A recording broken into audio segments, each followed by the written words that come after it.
कभी नहीं जाती उसके बाहर, कभी नहीं जाती। यदि रावण साधु का वेश नहीं बनाया होता तब। तो ये क्या खुद की पत्नी भी धोखा खा सकती है, तो आप आदमी किस दे। इसलिए जब कभी भी कोई धार्मिक चीज में अगर आए तो उसे एक बार जांच परख लीजिएगा। हम ये नहीं कहते हैं कि सब गलत है, लेकिन जांच। आज भी जब भी थकान होती है तो हम इसको देखते हैं, याद आती है कि जिंदगी में ये मत सोचना तुमने कितना किया, सोचना कि तुम कितना कर सकते थे। समझ में आया कि नहीं? तो कहानी मत समझिए क्या है, ये लीला है। समझ आ गया? लीला तो कहते हैं रामलीला। तो रामायण, रामायण किसने रचना किया भैया? किसने? वाल्मीकि, महर्षि वाल्मीकि। वाल्मीकि, वाल्मीकि में ऐसे रहेगा ना, अंदाजे कभी कभी सही हो जाता है, कभी गलत हो जाता है। वाल्मीकि जी ने महाभारत रामायण की रचना किया। प्रारंभ में इसमें श्लोकों की संख्या जो थी 12,000 थी, लेकिन बाद में इसमें कितना हो गया? 24,000। कितने हजार हो गए? 24,000। ठीक है। रामायण के जो खंड है, क्या है? खंड है। उन्हें क्या कहा जाता है? भाग बोले तो लेसन। रामायण में एक तरह का लेसन समझिए। देखिए, उस आज के चीजों से मिला लीजिएगा तो समझने में आसानी होगा। हम भाग पढ़ाते रह जाएंगे, समझ लेसन बोलेंगे तुरंत समझ में आएगा। कितना लेसन है? 7। इसके लेसन को क्या कहा जाता था? कांड। क्या कहा जाता है? कांड। कितने कांड है? 7। अब इसमें दो ही चीज पूछता है, सबसे बड़ा कांड कौन सा है? युद्ध कांड। सबसे बड़ा कांड युद्ध कांड। और सबसे महत्वपूर्ण कांड कौन सा है? सुंदर कांड। कौन सा कांड? सुंदर कांड। अक्सर देखते होंगे पंडित जी आते होंगे, क्या है भैया? तो सुंदर कांड हो रहा है, यज्ञ वगैरह होगा बहुत बड़े पैमाने पर, और पंडित जी एकदम लय में गाएंगे एकदम बढ़िया सुंदर कांड। समझ में आ गया कि नहीं आ गया? तो रामायण के खंडों को क्या कहा गया? कांड। कितने कांड है? सबसे बड़ा कांड युद्ध कांड। कौन सा कांड? युद्ध कांड। कौन सा कांड? युद्ध कांड। मटेरियल में नहीं लिखा होगा तो आप लोग लिख लेंगे वहां पे कांड में। और सबसे महत्वपूर्ण कांड सुंदर कांड। कौन सा कांड? सुंदर कांड। कौन सा कांड भैया? सुंदर कांड। आप लोग भी अपने घरों में सुंदर कांड वगैरह करा सकते हैं। पूजा पाठ अच्छी चीज है, पूजा पाठ कराना चाहिए। कम से कम जोने बहाने जिस दिन तक पूजा रहता है आदमी कम से कम वो दिन कोनो गलत काम नहीं करता है। सबसे बड़ा तो फायदा इंस्टेंट दिखता है, आगे हो ना हो लेकिन कम से कम उस दिन आदमी कुछ नहीं करता है। जिसके घर में हरि कीर्तन होता है या यज्ञ वगैरह होता है, या मुस्लिम में जिनके घर में कुरान खानी होता है, कम से कम वो उस दिन कुछ गड़बड़ नहीं करता है। भाई आज पूजा पाठ है, हटाओ यहाँ पे ये कांड। अब देखिए, महाभारत रामायण जो है ना, ये तो है भैया क्या चीज? एक काव्य है, लेकिन एक्चुअली में रामायण एक लीला है। लीला मतलब समझते हैं? Match fixing. पहले से रामायण में हर चीजें क्या थी? फिक्स थी। लेकिन हमारे देश की शिक्षा व्यवस्था इतनी चौपट कि हमें और आपको समझने का मौका ही नहीं दिया, और इसे एक धार्मिक किताब बांध के रख दिया। रामायण को अक्सर कहा जाता है रामलीला। देखते हैं, ये राम जी की क्या थी? लीला थी। राम जी की क्या थी? लीला। अगर आप इसके छोटे से छोटे चीजों को अगर आप समझेंगे, कोई भी चीज को अगर समझेंगे, छोटे से छोटे चीज को, तो आज के जीवन में आपको बहुत सारी चीजें सीखने को मिलेगी। अच्छा ये बताइए, राजा दशरथ जी की पत्नी थी, वो कौन सी पत्नी थी जिन्होंने रथ में उंगली डाल के उनसे वचन मांगा? कौन थी? कैकेयी। उन्होंने क्या कहा था राजा दशरथ जी ने? कि हम तुम्हें एक वरदान देंगे। बदले में उन्हें क्या कहा? कि हम उचित समय आने पर आपसे क्या मांगेंगे? वरदान। याद रखिएगा, आज के जीवन में अगर आप किसी से कमिटमेंट करते हैं तो तुरंत पूरा करवा लीजिएगा।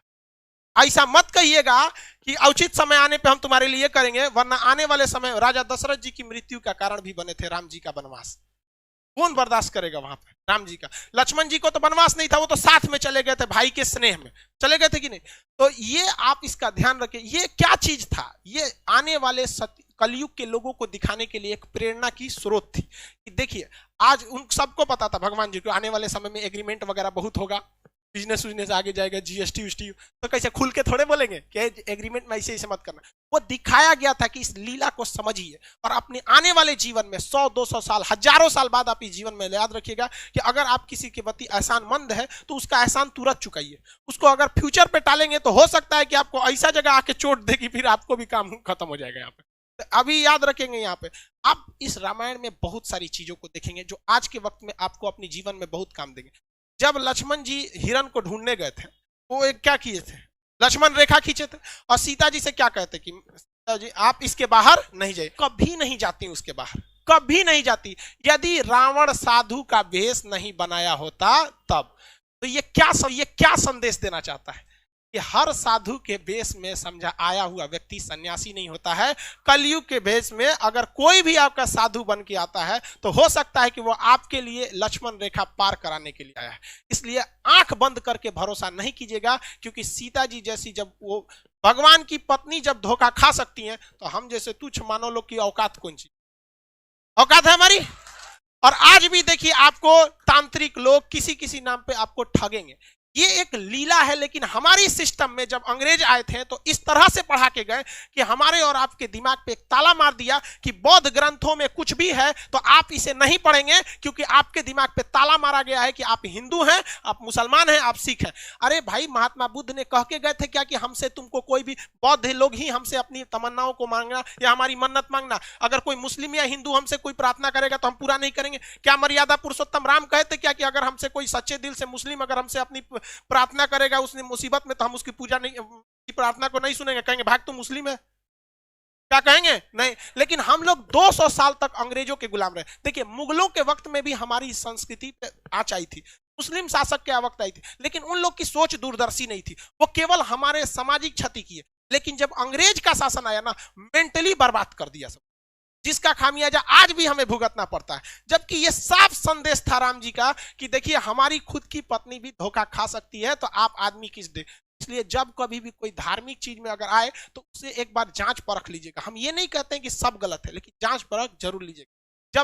जब लंका में जाया जा रहा था तो लंका में जब जाने के वक्त में भी देखिएगा, जब वानर लोग पुल बना रहे थे, वानर लोग क्या बना रहे थे? पुल बना रहे थे, तो उसमें गिलहरी भी ईंटा लेके ढोती थी सब। अब गिलहरी की औकातें कितना, इतनी ईंटा लेके घूम रहे थे, देखो बंदर उठा के फेंक दिया गिलहरी को, क्योंकि भाग यहाँ से डिस्टर्ब करने आई है यहाँ पे। तो राम जी के पास गिरी थी और उसको चोट लग गया, तो राम जी अपने उंगली से ऐसे सहला दिए थे, तो गिलहरी के ना पीठ पर आप देखेंगे ना 3 ठो निशान होता है। गिलहरी के पीठ पर 3 निशान होता है। तो ये कहा गया कि राम जी का ये क्या है? निशान है। और राम जी ने अपने जीवन का सबसे बड़ा उपदेश उस बंदर को बुला के दिए थे, वानरी सेना को, कहते इधर आओ, सबका क्लास लिए थे, चलो सब लोग यहाँ मारा कैसे वहां पे। और उन्होंने, राम जी घुसियाने वाले नहीं थे, लक्ष्मण जी इतनी भड़कीले टाइप के थे, नाके काट दिए सुपने खा। आज भी हर लड़की किसी भी लड़के को प्रपोज करने से डरती है, क्योंकि उसको याद है ससुरा हमरा एक बार रामायण के समय लक्ष्मण जी काट दिए थे। लड़का डरता है कि कहीं तमाचा मत मार दे, लड़की डरती है नकिए मत काट दे। खैर ये मजाक वाली बात है, इसको सीरियस नहीं। तो राम जी ने क्या कहा था कि देखो, मायने ये नहीं रखता है कि तुम कितना किए हो, मायने ये रखता है तुम कितना कर सकते हो। बंदर लोग जो है वानरी सेना, तुम्हारी क्षमता ज्यादा है, तुम बड़े बड़े पत्थर को उठा सकते हो, लेकिन गिलहरी ने उतना बड़ा पत्थर उठाया जितनी इसकी औकात थी। इसलिए अगर कामयाब होना चाहते हो तो ये मत सोचना आज के समय में कि तुमने कितना पढ़ाई किया, बल्कि अपने आप से पूछना कि आज हम कितना पढ़ सकते थे। समझ में गया? इसलिए हम आज भी इस गिलहरी को अपने पास रखते हैं। जिस दिन हमको थकान होने लगती है, हम इसको देखते हैं तो राम जी की बात याद आती लगती है कि ये मरा हुआ जिंदा इसमें रहेगा। हमको आज भी जब भी थकान होती है तो हम इसको देखते हैं, याद आती है कि जिंदगी में ये मत सोचना तुमने कितना किया, सोचना कि तुम कितना कर सकते थे। समझ में आया कि नहीं? आज हमारा 6 मिलियन हो गया, 6 मिलियन कल ही हो गया था, रात में हो गया था कल ही। आप हम सोचे बताएं। चलिए अब मेन टाइम पे आते हैं यहाँ पे। तो पहला आपने ये देख लिया, उसके बाद आपने देखा कि लक्ष्मण जी को क्या लग गया था?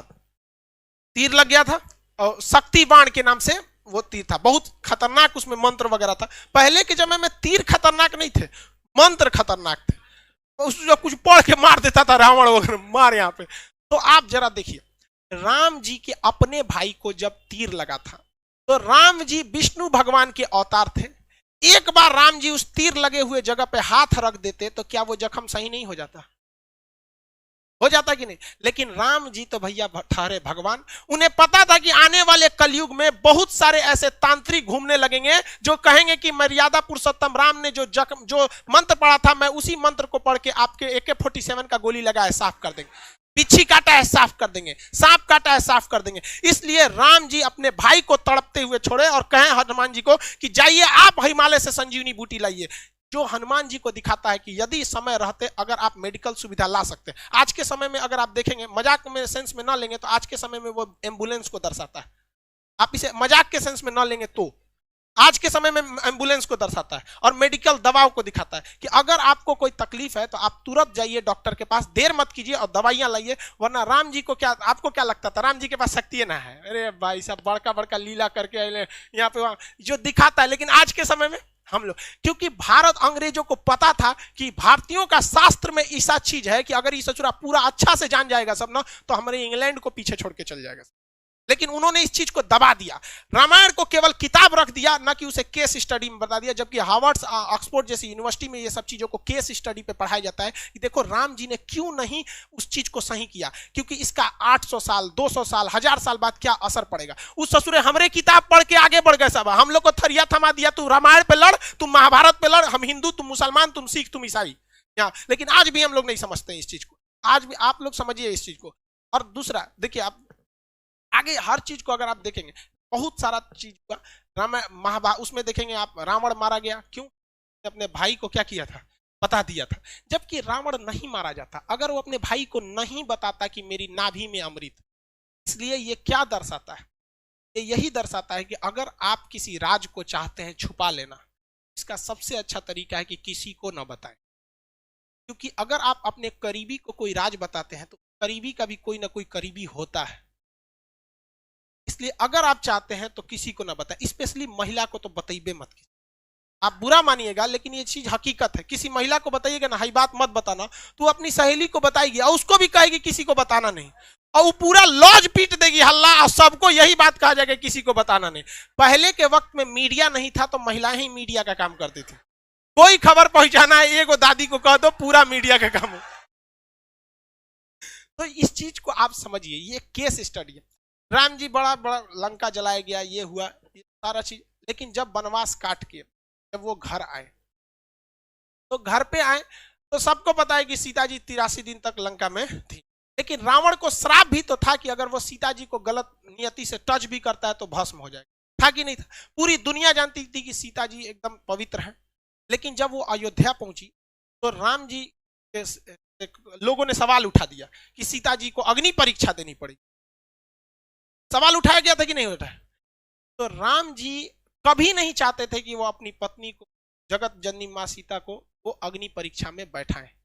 लेकिन समाज में आकर उन्होंने कहा कि 90% लोग को विश्वास है कि सीता जी क्या है, एकदम पवित्र है। इवन कि अशोक वाटिका में रावण रखा था तो उसके अंदर भी बहुत ज्यादा इंसानियत थी। और कहा भी, मतलब एक रावण के, बहुत से लोग रावण की इंसानियत को भी कहते हैं और कहते भी हैं कि सीता जी को पवित्र लौटाया गया था।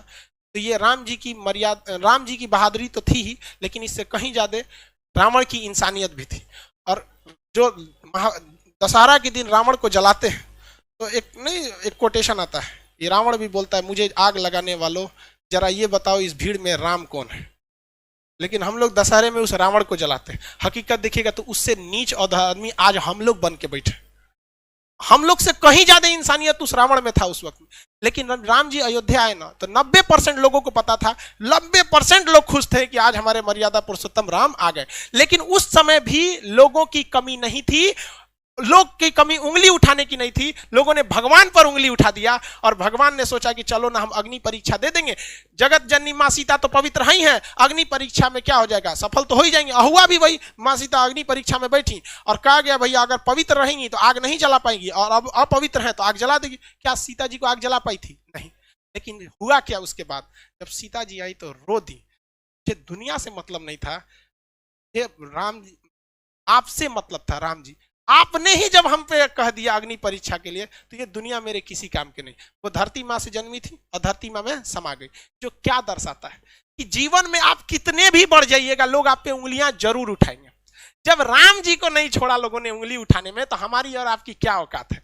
और ये यही बताता है कि राम जी अगर उन 10% लोगों को डांट देते ना, चल भाग यहां से, तो माँ सीता को अग्नि परीक्षा नहीं देनी होती। लव और कुश को छोड़कर मां सीता कभी नहीं जाती, बचपन में बेचारे रोते रह गए। इसलिए अगर 2 कौड़ी के लोगों को अगर खुश करने के चक्कर में रहेंगे तो आपका अपना जीवन बर्बाद हो जाएगा। राम जी का पूरा परिवार बर्बाद कर दिया इन 2 कौड़ी के लोगों ने यहां पर। इसलिए जीवन में याद रखिएगा, जब भी आगे बढ़ेंगे लोग आप पे सवाल उठाएंगे। लेकिन हमारे अंग्रेजों ने ये बर्बाद कर दिया। आज किसी मुसलमान को कहिएगा ना रामायण की तुम्हें पाठ सुनाते, नहीं सुनेगा। और इवन कि आपको अगर कोई कुरान की बात सुनाएगा तो आप अगर दूसरे धर्म के तो आप भी नहीं करें। ये कोई किसने ये जहर बोया हमारे अंदर, किसने? हाँ भाई साहब, ये 200 साल जो अंग्रेज गए सब ना, अंग्रेज भाई साहब बहुत दिमाग वाले थे। वो लोग को पता था कि भाई साहब तलवार की ताकत से, देखिए मुगल जब आए थे सब तो वो तलवार से लोगों को काटे थे सब, और अंग्रेज आए सब तो कलम से लोगों को काटा गया। और वो खुद लिख के गए थे, the power of pen is more than the power of sword. कलम की ताकत तलवार से ज्यादा होती है। हमारा वैचारिक नपुंसक बना के चले गए सब अंग्रेज, हमारी शिक्षा व्यवस्था को बर्बाद कर दिया। और इससे लड़ने का काम किया था राजीव दीक्षित ने, और इसमें किसी न किसी की चाल थी जिन्होंने राजीव दीक्षित को आकस्मिक मृत्यु कर दिया, और जो हमारी वैचारिकता को एक ग्लोबल लेवल पर ले जा रहे थे। तो खैर आप भी समझते हैं, इस सब चीज में मत पड़िएगा, धार्मिक चीजें गलत होती है, लेकिन हम लोग इसके शिकार हुए हैं, हम लोग को शिकार बनाया गया है ये अंग्रेजों ने। सज्जनों को समझ में नहीं आता, धीरे धीरे विकास होगा। लेकिन आप अगर समाज को देखेंगे ना, तो समाज का एक ऐसा हिस्सा है जो अब इस सब चीजों से हट रहा है। उसे नहीं मतलब है कि धार्मिक चीजें क्या है, हिंदू मुस्लिम सिख ईसाई क्या है, वो अब इंटेलेक्चुअल पे जा रहा है। लेकिन समाज का एक हिस्सा ऐसा भी है जो ससुरा इसमें और ज्यादा क्या होते जा रहा है, बनते जा रहा है। यार आप पढ़े लिखे हैं, आप इस चीज को समझिएगा। तो रामायण क्या है, एक तरह की लीला है जो बताता है कि भाई साहब आप सबको संतुष्ट नहीं कर सकते। बेहोश हो गया क्या कोई? अभी के समय में मोदी जी सबको बना रहे हैं। देखिए बाबू आप ध्यान से समझिए, ऐसा नहीं है, बैठिए। देखिए आप अगर आप पॉलिटिकली देखिएगा तो शायद हम और आप भी अगर प्रधानमंत्री रहेंगे ना, तो शायद बहुत मुश्किल हो जाएगा हमारे और आपके करने के लिए। क्योंकि वहां बैठे हुए आप लोग, आप जैसे सोचिए, वहां बैठे आपको बैठने के लिए सीट नहीं मिला है, यहाँ लड़के जमीन पे बैठे हैं, आपकी शिकायत है गेट खोलना, लेकिन सब अपनी शिकायत जानता है। किसी को पता हमारा सामने तकलीफ कौन सी। तो जब आप एक बड़े लीडर हो जाते हैं ना, एक, और रही बात मोदी जी की, कहते हैं कि मोदी जी भी मतलब ये कर रहे हैं, सबसे बड़ा इस देश में करप्शन का काम किसने किया था? अंग्रेजों ने किया था। देखिए ध्यान से, उन्होंने किस तरह से चोट किया था। उन्होंने क्या किया कि जब भारत में कहीं भी गलत काम होता था और कोई भी व्यक्ति उस गलत काम के खिलाफ आवाज उठाता था, तो उसके घर को जला देते थे सब अंग्रेज, और उनको अंडमान निकोबार में ले जाकर फांसी दे देते थे सब। और ये काम उन्होंने 200 साल तक किया। 200 साल में 4 पीढ़ियां आ जाती है, क्योंकि एक पीढ़ी व्यक्ति की लगभग 50 मानी जाती है कि 50 साल के बाद आदमी किसी काम का नहीं रह जाता है। तो 4 पीढ़ियों के अंदर अंग्रेजों ने थोड़ा थोड़ा स्वीट पॉइजन देते गए कि तुम गलत के खिलाफ आवाज मत उठाओ, मत उठाओ, मत उठाओ, तुम्हारा घर तोड़ दिया जाएगा, घर जला दिया जाएगा, फांसी दे दिया जाएगा, जेल डाल दिया जाएगा। 4 पीढ़ियों के बाद जब हमें आजादी मिली तो हमारे अंदर वो डीएनए में ये डर घुस चुका है। हमारे सामने हमारे गांव का 2 कौड़ी का मुखिया नाली बनाता है तो उसमें 12 का सीमेंट का मसाला डालता है, लेकिन हम आवाज नहीं उठा पाते हैं। अगर हर गांव से आवाज उठने लगे तो किसी के बाप की औकात नहीं जो गलत काम कर सके। करप्शन तो हम लोग बढ़ाते हैं, हमें डर है। हम सवाल उठाते हैं अपने प्रधानमंत्री पे, हम सवाल उठाते हैं मुख्यमंत्री पे, अपने पे सवाल उठाएं कि हमारी औकात नहीं है कि हम अपने मुखिया के सामने आवाज उठा सके। और ये जो लोग कहते हैं करप्शन वाले, ये गांधी को गाली देते हैं। गुलामी में वही गांधी था जो अंग्रेजों की महारानी के खिलाफ आवाज उठा दिया था कि तुम गलत हो, और हम लोग अपने मुखिया के खिलाफ आवाज नहीं उठा पाते। ये वैचारिक नपुंसक बना के चले गए अंग्रेज हमें। हाँ। ये हम आप उठा सकते हैं। आपको नहीं पता आपके गांव में ऐसे मुखिया ने गलत काम किया, सड़क का पैसा लूट लिया, आपके सामने लिखा, लेकिन पूछ सकते हैं? नहीं पूछ सकते। आप पूछेंगे क्यों? नरेंद्र मोदी से, क्योंकि पता है कि वो कुछ नहीं कर सकता है। आपको लोकतंत्र में रहते हैं, लेकिन मुखिया के सवाल नहीं पूछ सकते। जानते हैं मुखिया कल को उठवा लेगा आपसे, उठवा लेगा कि नहीं उठा लेगा? आप नीतीश कुमार को गरिया देते हैं क्योंकि जानते हैं कि वो बेचारा, उनको संविधान ने हाथ बांध के रखा है, कुछ नहीं कर सकता। अपने गांव के वार्ड मेंबर को कुछ नहीं कर सकते। उठा लेगा, राते को धो देगा 4 लाठी, शांत दे देगा, और सब गांधीगिरी निकल जाएगा वहां। जिस दिन भारत के 120 करोड़ 130 करोड़ लोगों के 260 करोड़ हाथ एक साथ अगर उठ जाए करप्शन के खिलाफ, किसी के बाप की औकात नहीं है जो भारत मां का 1 रुपया लूट के दिखा सके। लेकिन हम लोग क्या कर सकते हैं? हमारे जैसे टीचर ज्यादा जान फड़फड़ाएगा तो मरवा देगा सब ससुरा हमरों को। ज्यादा राजीव दीक्षित भी अंग्रेजों के खिलाफ ऐसे ही उड़ रहे थे। वो 200 साल पहले की चीजों को उठाए थे, हमारे उड़ा देगा सब। यहाँ पहले ही 6-7 गो बम चल चुका है। लेकिन ऐसा नहीं है हमारे। आप देखिए, बम चलने से पहले भी जो मेरी विचारधारा थी और आज भी वही है।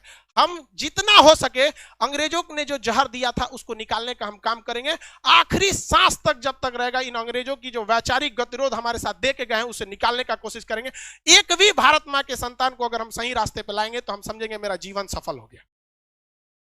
ये आपका कर्तव्य बनता है, आप इसे आवाज उठाइए। और आज कोई कुछ नहीं कर सकता है, कोई कुछ नहीं कर सकता है। अरे भाई अंग्रेज जब हम लोग लड़ के गुलामी ले लिए, गुलामी से आजादी हो गए, तो मुखिया कौन चीज? लेकिन आप इसके खिलाफ आवाज नहीं उठाते हैं। आवाज तब उठाइएगा जब आप अपने गांव को सुधार सकते हैं, तब जब आप अपने गांव को सुधारने में तकलीफ होती है।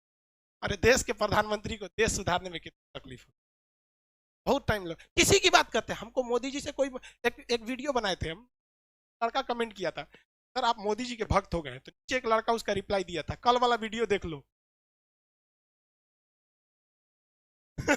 हम मिडिल वाला काम नहीं करते, हाँ या ना। जब जब कोई गलती सरकार से होती है, किसान आंदोलन, किसी चीज हम सीधा विरोध कर देते हैं, चाहे अगर गलत है तो गलत, सही है तो सही।